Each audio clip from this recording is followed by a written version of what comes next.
Moran leaders in Wamba in Samburu County have recovered a G3 rifle through the Nyumba Kumi initiative.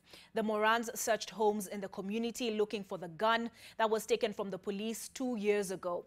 With the help of the Kenya Police Reservist head in Samburu East, they found the rifle, which was handed over to the area chief and the Archers Post Police Station OCS. Dipa Lenayangera, a community activist, says that the enhanced community cooperation will help in putting an end to the banditry in the area.